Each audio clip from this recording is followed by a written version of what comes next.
In a quiet Alabama town where everyone knew everyone, the truth wasn't always welcome.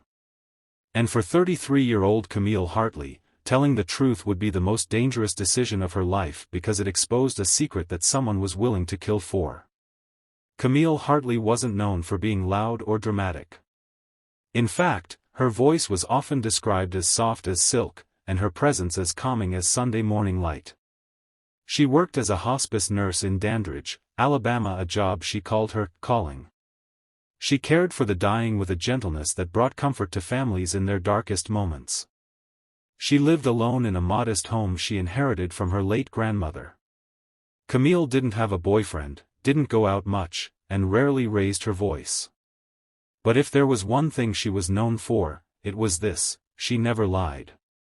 Not even little white ones. Not to her patients, not to the families, not to her boss, not to her friends. Camille believed in truth like others believed in God. And it was that very belief that sealed her fate. One of Camille's hospice patients, Mr. Martin Beckley, was a respected retired judge, wealthy, well-connected, and dying of pancreatic cancer. His family had ruled over Dandridge like quiet royalty. His son, Jacob Beckley, was a high-powered attorney who had returned home to oversee his father's care. Camille noticed things right away, things that made her uneasy. Jacob was controlling, dismissive toward his father, and unusually aggressive about medications. He insisted on upping dosages even when the doctor hadn't ordered them. Mr. Beckley, once lucid, began slipping faster than the cancer should have caused. Camille quietly documented everything in her private notes. She wasn't looking for trouble, only clarity. But something didn't sit right with her, and she couldn't ignore it. Then, one afternoon, Mr. Beckley clutched Camille's hand with a weak grip and whispered, "I made a mistake years ago. He can't know. He must never know." "Who can't know?" Camille asked, leaning in. But he had already slipped into unconsciousness. 2 nights later, Camille returned to the Beckley estate to check on him during her evening shift. The house was eerily quiet. Jacob was nowhere to be found. But Mr. Beckley had passed in his sleep. Camille should have left. But something pushed her to linger. In the study, where Jacob spent most of his time, Camille noticed a drawer half open. A single manila folder lay inside, labeled May 1989, Confidential. She shouldn't have opened it, but she did. Inside were handwritten notes, news clippings, and photos from a case long buried, the disappearance of a teenage girl named Sarah Pennington, last seen in Dandridge in 1989. The case had gone cold decades ago. The girl was 17, and at the time, rumors swirled that she had run away. But inside the folder, Camille saw something chilling. A signed affidavit written by Judge Beckley stating that he had knowingly buried evidence that would have implicated his son, Jacob, in Sarah's disappearance. And his father had covered it up. Camille was shaken. She photocopied the contents of the folder and left the originals in place. She didn't go to the police right away. She knew how tight-knit the town was, and how deep the Beckley influence ran. Instead, she went to her best friend, Layla Monroe, a local journalist with a podcast about unsolved crimes. Together, they began to quietly investigate, trying to match the old notes with modern forensic leads. Camille reached out to Sarah's surviving sister, who had never believed the runaway story. They planned to do a full episode on the 1989 case and expose the cover-up, carefully and thoroughly. But someone had been watching. Camille began receiving strange phone calls. No one on the line.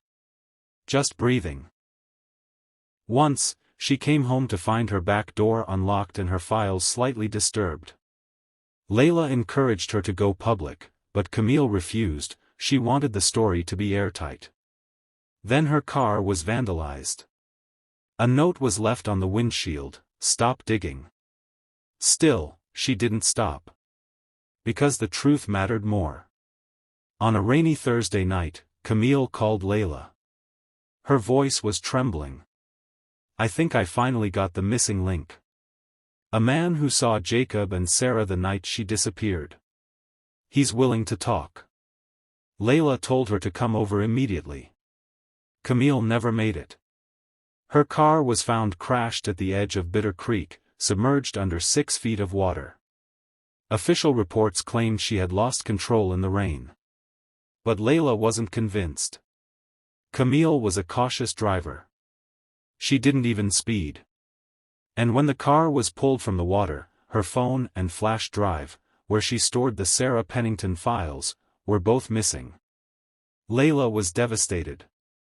But she wasn't naive. Camille had been murdered. Quietly. Carefully. With the kind of precision money and influence could buy. She took the backup files Camille had sent her and published the podcast episode anyway, titled "The Girl Who Told the Truth." It aired 2 weeks after the funeral. The episode went viral. The Beckley name, once untouchable, came under national scrutiny. And then something unexpected happened. A retired housekeeper who worked for the Beckleys in 1989 came forward.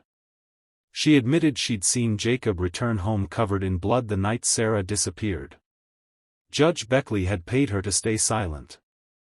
A reopened investigation was launched. Sarah Pennington's body was never found, but the new evidence and testimony were enough to indict Jacob for obstruction, conspiracy, and possible homicide. But the case is still ongoing. And Camille Hartley is still gone. Every year on the anniversary of Camille's death, Layla replays the last voicemail she received. "If something happens to me, tell them I wasn't afraid. Not really. I want Sarah's family to know someone cared enough to tell the truth. That it matters. Even if I disappear too." And though Camille Hartley's body was laid to rest in a small plot behind her grandmother's house, her truth lives on, etched in the hearts of every woman who's ever been told to stay quiet, every soul who's been warned not to go too far. Because in the end, she was right. The truth matters. Even if it kills you. Camille Hartley didn't die because she was careless. She died because she cared. Because she believed in truth when the world around her was built on lies. Her death wasn't an accident, it was a warning. But it also became a catalyst. Because of her, a cold case was reopened. Because of her, a powerful family's sins were dragged into the light. Because of her, Sarah Pennington's name is no longer a forgotten file collecting dust. Camille may be gone. But her voice, the one that refused to lie, still echoes louder than ever. Because some truths are stronger than fear. Stronger than power. Stronger than death. And if you're watching this, you're part of that echo now. Thanks for watching. If this story moved you, like and subscribe to our channel. Leave a comment below. Do you think justice was truly served? And as always, stay aware, stay curious. And never be afraid to speak up. Even when the truth is dangerous. Subscribe for more real-life hidden horrors. We'll see you in the next one.